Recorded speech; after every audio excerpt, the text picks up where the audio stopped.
Our son was a perfectly normal garden variety baby and toddler. When he was 15 months old, he got sick in the morning, he was fine by the evening, ran a low-grade fever, and within 6 days, he went from being a bright-eyed, interactive, engaging, jabbering toddler to being someone who we didn't know.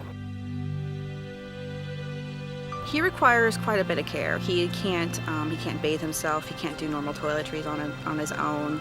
He can dress himself, but you have to say your shirt's backwards or put it on this way. We lay out his clothes for him every day. Otherwise, he would wear just nothing but pants and forget to put his shirt on. Everyone's looking at you. Yeah, the tantrum on the floor in the grocery store because we couldn't get the batteries for the little glowworm. and people are around you, and it's like, they're looking at you like you are the worst parent in the world. I'm beyond embarrassment.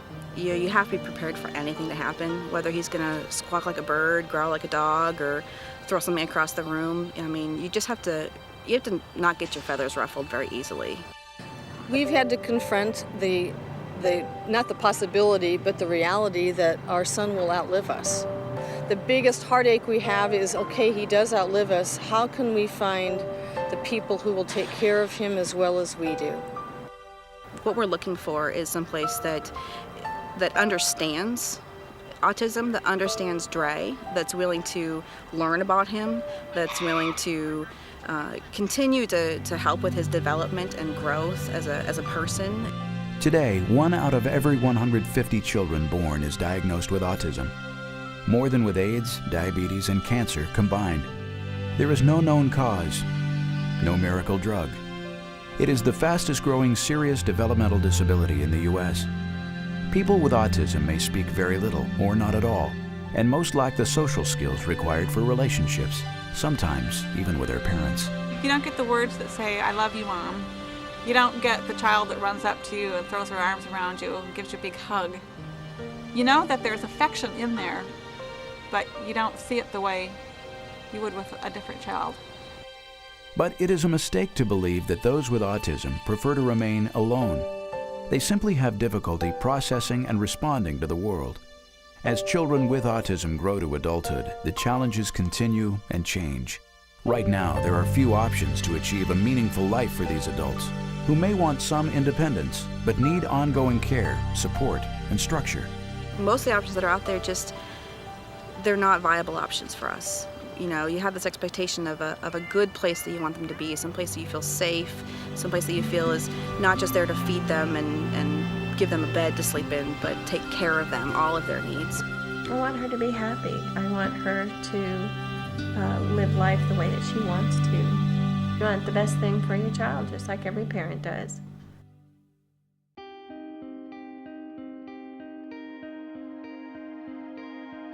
There are a lot of people who believe that Erik's Ranch may be one of the answers to a problem that more and more American families are facing every day. We're not trying to change people with autism. We're trying to give them some better skill sets to cope and to be able to integrate them into a broader community. We'll give them a safe sanctuary. We'll give them independence with some technology that's available. It really gives people an opportunity to live life on their terms. Catherine Nordberg is the energy behind Erik's Ranch. Erik is her son, a teenager with autism who has limited communication skills, but still enjoys skiing, singing, horseback riding, and spending time with his family. The ranch will be located on 100 acres in Montana's Paradise Valley, and each of the 48 residents will have their own private living space, with support from grants, private funding, and people concerned about the epidemic of autism. Erik's Ranch is about to fulfill the dream Catherine put into motion 4 years ago. Autistic adults need safety, but they also need independence.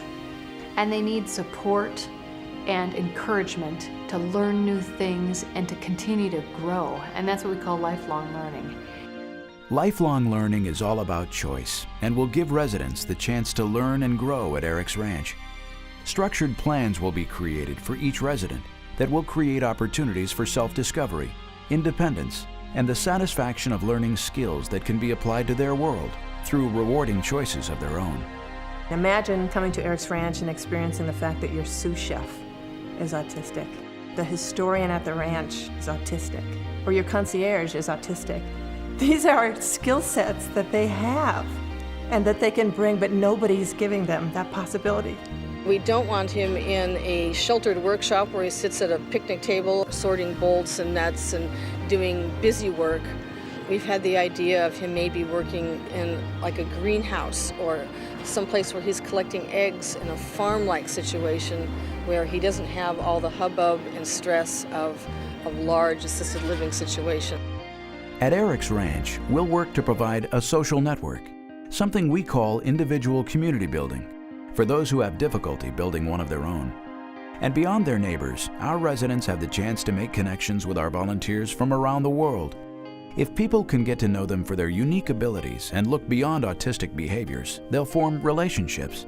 Through technology, these relationships can be safely sustained over time. They live in a very limited world because there's very few people who can take the time today to have an interaction with somebody when it can't be quick. You and I would talk and we'd say hello and we could have a quick interaction in 30 seconds and I know everything you've done today. You come up and say hello, it might take them 30 seconds to respond. It takes them a long time to process those things. If I can be there to give them a hand and say, just give him a minute. Ask him about what he did today. He's really excited he went riding horses. We can build that community and help foster it to a point that it's meaningful for everybody. Part of building social networks for our residents involves a host of volunteers spending time with us at the ranch. That's why we'll offer programs modeled after the fast-growing concept of voluntourism, where people visit and dedicate time to our cause, using their free time to enjoy the recreation of the remarkable Paradise Valley. You know, no matter what your skill set or what you're interested in, there are so many opportunities here at the ranch. You don't have to be part of a community who has served the disabled population before. You can just come and join us. I think it'd be a phenomenal vacation opportunity for families who have an autistic member. You can come here and know that everybody here understands. You often go out into the community and you'll feel awkward, or you might feel like you need to explain yourself. Here you don't. You can bring an autistic child here that is not a resident, a child in your family, and get a break for a day and go skiing on your own, or do something really fun with them at the ranch. Pack rides up to Chimney Rock, or fly fishing, or swimming in our pool. There are so many things to do here. It doesn't matter if you are part of our community every day, or if you stop in for a day or a week or 2 weeks to visit us. This is a place that you're going to go away having made great memories here. We want him to be with people who care for him, who are there for the long term, and who really, really want to see him succeed as much as we do, basically a surrogate family. She needs to continue to grow. Their brain works so differently that you just never know what she's going to need in the future. So for her to have somebody somewhere along the way to help her and guide her is one of the things that I need.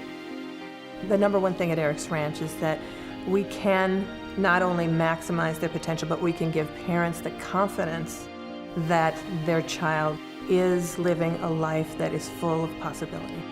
I love Erik. I love all my children. And I'd like to see them each live their life to the fullest. I want to share that dream with others, and I believe I can with Erik's Ranch.